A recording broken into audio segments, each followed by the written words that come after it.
나이가 들수록 자연스럽게 하는 말이 있습니다. 내 나이 돼봐.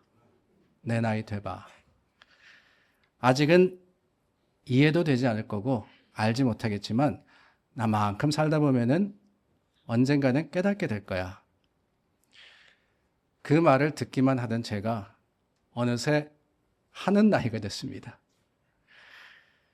되고 보니까 정말 이해가 될 뿐더러 저도 그러고 있는 것을 보게 됩니다. 언젠가부터 운전하는 게 싫어졌어요. 어르신들이 왜 운전 안 하려고 하시나 이해가 되지 않았는데, 특히 장거리, 밤운전. 예전에는 컴컴한 새벽에 출발해서 나야가라 갔다가 그날 밤에 돌아와도 괜찮았습니다. 그런데 제 나이가 되어 보니까 그렇게 못하고 안 합니다. 안 보여요. 길도 안 보이고 반응 속도도 느려지고, 이래서 그렇구나 알게 되었습니다. 왜 어르신들이 전화기를 보시면서 안경을 벗어다가 머리 위에 두시잖아요. 머리 위에 두시고는 이렇게 멀리 두고는 찡그리면서 보시는 것을 보면서 이해가 되지 않았습니다. 그런데 이제 압니다. 저도 그렇거든요. 그것만이 아니라 뭐든지 줄로 매고 걸고 차고 하시는지, 안경도 목에 거십니다. 전화기도 줄에다가 메어다가는 이렇게 목 주위에 둘러매시거나 아니면 허리에 차시더라고요. 열쇠 고리는 왜 그렇게 큰 걸 하시는지. 그런데 이제는 알아요. 그렇지 않으면 찾지를 못합니다. 어디든지 기억이 안 나거든요. 앉고 설 때 왜 아이고 하시는지, 왜 허구한 날 유튜브에 건강에 관한 영상만 찾아보시는지, 저보다 젊은 여러분, 제 나이 돼보면 아십니다. 또 이해하게 된 것이 있는데요. 다름이 아니라 50을 지천명이라고 부르죠. 하늘의 뜻, 우리는 하나님의 뜻이라고 할 수 있을 것 같습니다. 그 하늘의 뜻을 느끼고 아는 나이가 되어서 안 될 일에 억지를 부리거나 또한 쓸데없는 욕심을 내지 않는다. 그래서 지천명이라고 부릅니다. 60은 이순이라고 부르죠. 이순. 귀가 순해진다라는 의미입니다.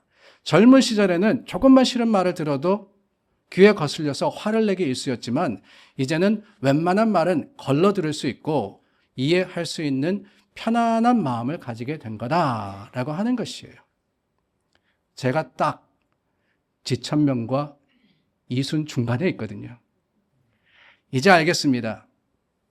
왜 50, 60을 그렇게 부르는지. 그렇게 됩디다. 저도 조금은 무뎌지고 순해졌습니다. 믿으시지 않으실는지 모르겠지만 젊었을 때는 제가 치기 싫어하고 깐깐하고 까다롭고 조금은 모난 데가 있는 사람이었거든요. 특히 이민자의 삶을 살다 보니까 더 그랬던 것 같습니다. 늘 날이 서 있었어요. 소수의 한이라고 할까요? 분이라고 할까요? 그러다 보니까 더 악착같이 이기려고 하고 더 이루려고 하고, 그러다가 부딪히기라도 하면은 끝까지 우기며 고집하면서 절대로 그냥 내고 하는 경우가 없었습니다. 그런데 여러분, 나이를 이 정도 먹고 보니까요, 다 부질없는 짓이더라고요. 싸워서 내가 맞다고 인정받으면 뭐합니까? 뭘 그렇게 아둥바둥 이루려고 하고 가지려고 하고 그러면서 스트레스 받아요. 아무 소용없습니다. 내가 다 안다고, 내가 다 할 수 있다고 해봐야 아무것도 아니더라고요. 그 사실을 깨달으니 조금은 둥그레지고 조금은 편해졌습니다. 그래서 요즘 절 처음 만나시는 분들은 저더러 그러시더라고요. 온화해 보인다고. 그러면 속으로 웃습니다. 20년 전에 만나셨다면은 아마 그런 이야기 안 하셨을 겁니다. 라고 말입니다. 근데 그러다 보니까 요즘 제 마음에 새삼스럽게 와 닿는 찬양이 있습니다. 젊을 때는 이해하지도 못했고 동의하지도 않았던 그런 가사의 찬송입니다. 이건 좀 아닌 것 같다. 이런 식으로 뭘 하겠냐? 열심히 준비하고 열심히 노력해서 많은 것을 이루고 그러면서 하나님의 주신 복에 대해서 감사하고 누리며 잘 사는 것, 그게 행복이지. 이 가사는 잘못 지어진 거다라고 생각했던 그런 찬양입니다. 그런데 제 나이가 되어 보니까 그 가사가 너무나도 이해가 되는 거예요. 정말 그렇구나, 맞구나 싶습니다. 어떤 찬양이냐? 다름이 아니라 내일 일은 난 몰라요. 하루하루 살아요. 오늘 설교 제목이 된 가사죠. 내일 일은 난 몰라요. 장래일도 몰라요. 늘 알고 미리미리 흠잡히지 않도록 대비하고 내 스스로 개척해 가야 한다라는 생각을 했던 그때는 이 가사가 마음에 와닿지 않았습니다. 그냥 하루하루 산다는 것이 무책임하다라고 생각이 되었어요. 그런데 지금 와서 돌아보니 정말 아무것도 알 수 없는 게 그게 우리 인생이더라고요. 하루하루 살지 않으면 견딜 수 없는 게 변화무쌍하고 온갖 어려움과 온갖 변수가 가득한 삶의 모습이었습니다. 여러분들은 어떠십니까? 지금도 내가 할 수 있다, 내가 알 수 있다, 그렇게 생각하십니까? 과연 그 자신감이 우리에게 확신을 주고 염려 없는 든든한 삶을 보장할 수 있다 여기십니까? 정말 내일 일을 다 알기 때문에 미리 다 계획하고 준비하는 대로 이루어진다라고 하실 수 있습니까?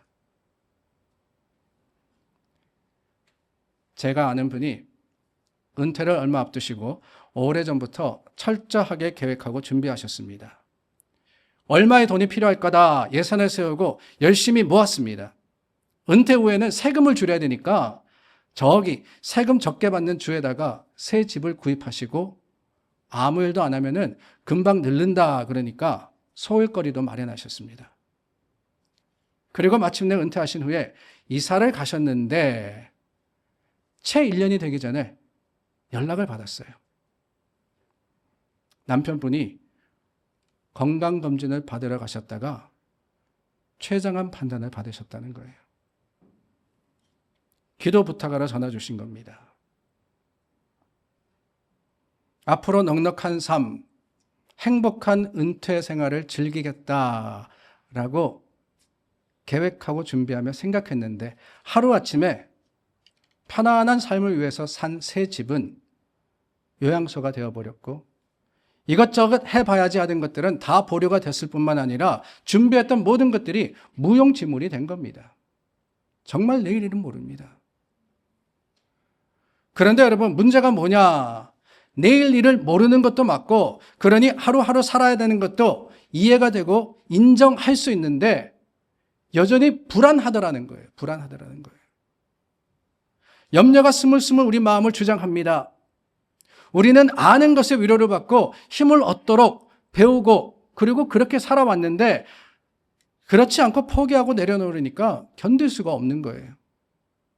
어떻게 하냐? 그 불안감, 그 염려를 어떻게 할 거냐? 오늘 말씀해 보면은 반복되어서 나온 접속사가 있지 않습니까? 앞에 나오는 25절까지 포함하면은 3번이 반복됩니다. 25절, 31절, 34절. 그러므로 염려하여 이르기를 무엇을 먹을까, 무엇을 마실까, 무엇을 입을까 하지 말라. 34절입니다. 그러므로 내일 일을 위하여 염려하지 말라. 내일 일은 내일이 염려할 것이요 한날의 괴로움은 그날로 촉하니라. 제가 25절도 읽겠습니다.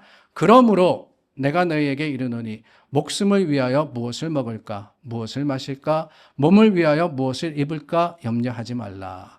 목숨이 음식보다 중하지 아니하며 몸이 의복보다 중하지 아니하냐.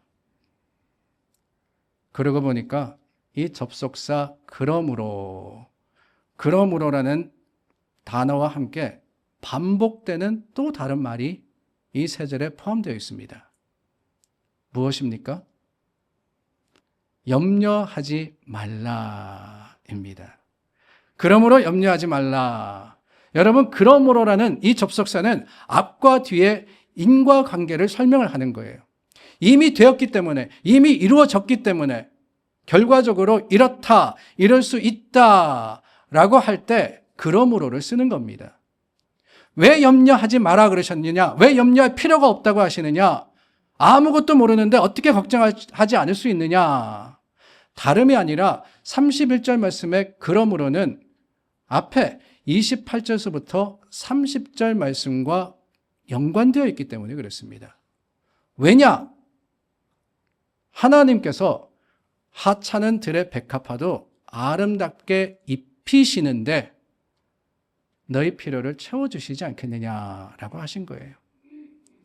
그렇기 때문에 무엇을 먹을까, 무엇을 마실까, 무엇을 입을까 염려하지 말라고 하시는 겁니다. 이 말씀을 들었을 때 당장 이런 생각이 드시는 분들이 계실 거예요. 특히 주부분들. 예수님이 살림을 안 해보셔서 잘 모르시는구나. 하루를 지내면서도 뭘 먹을까, 뭘 입을까 얼마나 큰 걱정거리인데. 사실 인간에게 의식주는 중요한 문제 아닙니까? 사람들이 이거를 해결하려고 온종일 수고하는 거 아니겠어요? 그런데 하지 말라고 하시는 겁니다. 여기서 우리가 깨달아야 하는 것이 있는데 그것은 다름이 아니라 이 말씀, 염려하지 말라라고 하는 것은 필요를 따라서 구하지 말라라는 것이 아닙니다. 두 손 놓고 있을 것이 아니라 우리가 구하는 것이 염려의 이유가 되어서는 안 된다고 하는 거예요. 내가 이고지고 내 힘으로 하려고 하는 것이 아니라 그래 봐야 되지도 않으니까 어떻게 하느냐. 그 모든 것을 하나님께 맡기는 법을 배워야 한다는 것이지요. 그러면 하나님께서 뭐라고 하십니까? 32절 마지막에 보니까 너희 하늘아버지께서 이 모든 것이 너희에게 있어야 할 줄을 아시느니라 라고 했습니다. 모르시나 그랬더니만 아신다는 거예요. 염려 마라. 내가 안다. 내일 일은 난 몰라요. 그러나 주님이 내일을 아십니다. 어제, 오늘, 내일 전부 하나님의 주권과 계획 안에 있습니다. 그게 염려할 이유조차도 없는, 염려할 필요조차도 없는 하나님의 주신 능력이자 우리의 고백인 겁니다. 날 믿는 게 아니에요. 내가 안다, 내가 할 수 있다가 아니라 하나님을 믿으면 된다라고 하십니다.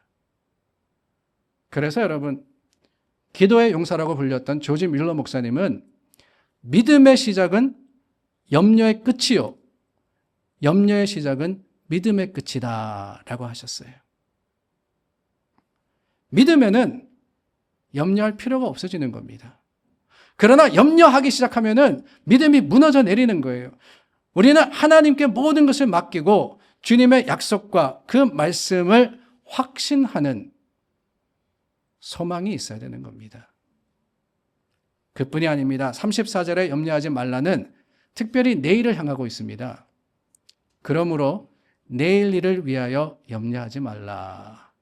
내일 일은 내일이 염려할 것이요 한날의 괴로움은 그날로 족하니라. 내일 일은 난 몰라요. 이 찬양을 소개해 드렸습니다. 한국어로 번안하신 분이 고 안희숙 사모님이십니다. 아마 아시는 분들이 많으실 것 같은데요. 죽으면 죽으리라와 그리고 그 속편인 죽으면 살리라. 이 책의 저자세요. 이분은 일제하에서 교편 생활을 하시다가 하나님 외에 어떤 신이라도 절할 수 없다. 그 믿음을 가지고 신사참배를 반대하시고 거부하시다가 피신 생활을 시작하게 되셨습니다. 근데 그 피신하는 중에 일본으로 건너가셔서 일본 의사당 앞에서 한국의 기독교 박해를 반대함으로써 체포되셨습니다. 그리고는 사형 선고를 받으시고 6년을 옥살이를 하셨다고 해요. 그 사형 선고일이 언제냐? 사형 집행일이 언제냐? 1945년 8월 18일로 정해졌습니다. 1945년 8월 18일. 그 사흘 전이 무슨 날이죠? 그렇죠. 해방된 날입니다. 한국이 해방된 날이에요. 8월 15일 광복이 되고 8월 17일 마침내 감옥에서 나오시게 되셨답니다. 정해진 사형 집행날 바로 전날 말입니다. 이후에 미국으로 건너오셔서 평생 하나님을 전하며 사셨는데 그 고백이 오롯이 찬양 가사에 담겨져 있는 거예요. 내일 일은 난 몰라요. 하루하루 살아요. 사형을 앞두고 안다고 뭘 할 수 있으며 무슨 힘과 능력으로 다가올 일을 피하겠습니까? 아니, 사형 집행 그 전에 풀려날 것을 아셨기 때문에 그 감옥 속에서도 찬송하고 복음 전하며 염려하지 않는 믿음의 담대함을 가지신 겁니까? 아니죠. 몰랐습니다. 몰랐어요. 다만 주님을 의지하고 염려할 것이 아니라 오늘을 살다 보니까 하나님께서 살려주신 거 아니겠습니까? 그렇습니다, 여러분. 모르는 게 훨씬 낫습니다. 모르는 게 훨씬 나아요. 그런 이야기가 있지 않습니까? 저승사자가 어느 마을로 들어가고 있었답니다. 근데 가다가 한 사람을 우연히 만나서 그 사람에게 비밀 하나를 가르쳐 줍니다. 오늘 밤 내가 저 마을에 가서 10명의 목숨을 거두어 가겠다. 아무에게도 알리지 마라. 그런데 여러분, 우리가 비밀을 알게 되면 입이 근질근질 하거든요. 그 사실을 들은 사람이 동네에 들어가서 만나는 사람들에게 알려줍니다. 야, 너만 알고 있어. 글쎄, 죽음의 저승사자가 오늘 우리 마을에 와서 10명의 생명을 거두어 간대. 그날 밤 그 마을에서 죽은 사람이 몇 명인지 아십니까? 100명이 죽었대요. 왜 100명일까? 분명히 저승사자가 10명을 데려간다 그랬는데 100명이 죽은 이유가 뭘까? 다름이 아니라 저승사자가 데려간 10사람 더하기 혹시라도 내가 죽지 않을까 걱정하다가 심장마비로 죽은 90명 합쳐서 100명이 죽었대요. 내일을 알기 때문에 염려로 죽은 사람이 더 많았습니다. 사랑하는 여러분, 우리는 주님을 따라서 십자가 길을 걷는 사람들 아닙니까? 그 길은 결코 평안하거나 완만하지 않습니다. 끝이 없어 보이고 그러므로 고나고 지칠 때가 있습니다. 그러나 예수님이 그 길을 우리와 함께 가시기 때문에 내일 무슨 일이 일어날지 모르지만은 우리가 어떤 상황에 닥칠지는 모르지만은 내가 걱정하는 것이 아니라 주님께 맡기는 것. 내일 일을 다 주님께 맡겨서 염려할 필요가 없는 그 삶을 사는 게 그게 바로 신앙이며 그것이 믿음이 아니겠습니까? 그래서 34절에 그러므로는 또한 33절과 연결이 되어 있는 거예요. 너희는 먼저 그의 나라와 그의 의를 구하라. 그리하면 이 모든 것을 너희에게 더하시리라. 다시 말하면 우리는 믿음 없는 사람들처럼 무엇을 먹을까, 무엇을 입을까, 무엇을 마실까 염려하면서 그것을 먼저 구하기보다는 하나님을 우선순위하여서 주님 앞에 먼저 서야 한다는 겁니다. 우리의 우선순위가 의식주라 그러면은 여러분, 저와 여러분들은 평생 염려하면서 살다가 죽을 겁니다. 우리의 우선순위가 세상의 지위라면은 평생 높아지려고 하면서 아둥바둥 하다가 지쳐 쓰러질 겁니다. 그러나 만일 우리의 우선순위가 하나님의 나라와 하나님의 의라면은 주님께서 책임지시지 않으시겠어요? 아니, 그것만이 아니라 하나님께서 우리에게 더 큰 은혜를 베풀어 주시는데 필요한 모든 것들이 채워줄 뿐만 아니라 그 과정 속에서 전혀 염려하지 않을 믿음과 담대함을 주시는 거예요. 아니, 염려하지 않을 정도가 아니라 염려할 필요가 없어집니다. 참 재미있는 게 여러분 34절 말씀을 보세요. 내일 일은 내일이 염려할 것이요 라고 하십니다. 예전 성경 개역 한글이라고 부르죠. 우리가 어릴 때 오랫동안 사용했던 그 성경은 이 구절을 조금은 명확하지 않게 번역을 했습니다. 내일 일은 내일 염려할 것이요. 이렇게 되어 있어요. 아닙니다.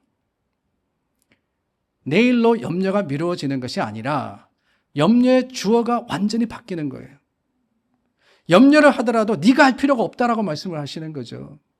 내일이 할 거니까 네 책임이 아니고 거기에 필요가 없는 거다. 주님이 말씀하십니다. 그러므로 그저 평안하라고 하세요. 평안하라고. 우리는 바로 이 말씀을 믿는 겁니다. 여러분, 믿음이 없으면은 내일은 언제나 절망일 수밖에 없어요. 아니, 오늘 염려하지 않는다고? 내일 되면 염려해야 되는데 무슨 소용이 있겠습니까? 그러나 주님의 말씀을 믿는 믿음이 있으면 내일은 언제나 희망입니다. 알지 못하나 주님께서 주장하시기 때문에. 내일 일은 난 몰라요. 이 찬양의 원곡은 아이라 스탠필드 목사님이 쓰신 찬양곡입니다. 근데 1절 가사에 보면은 I don't know about tomorrow. I just live from day to day. 이렇게 시작을 하고 있어요. 그러니까 나는 내일 일 몰라요. 그냥 하루하루 살아요. 이렇게 되어 있는 거죠. 그런데 후렴 마지막에 원래 가사가 이렇습니다. But I know who holds tomorrow. And I know who holds my hand. 그러나 나는 누가 내일을 주관하시는지 압니다. 나는 내 손을 누가 잡아주시는지 확신합니다. 라고 말입니다. 그래서 이 찬양의 영어 제목이요. I know who holds tomorrow입니다. 누가 내일을 주장하시는지 I know. 모르는 게 아니라 안다는 거예요. 그렇습니다, 여러분. 우리는 내일은 몰라요. 그러나 주님을 압니다. 나는 무슨 일이 벌어질지 모르지만은 주님은 모든 것을 아십니다. 나는 하루하루 살 수밖에 없지만 우리 주님은 우리의 모든 것을 계획하시고 준비하시며 이루십니다. 그 주님 때문에 우리가 하루하루 오늘도 소망하며 살아가는 거 아니겠어요? 알지 못하나 그러므로 인해서 더욱더 주님을 가까이 붙드시는 여러분들이 되시기를 예수님의 이름으로 축원합니다.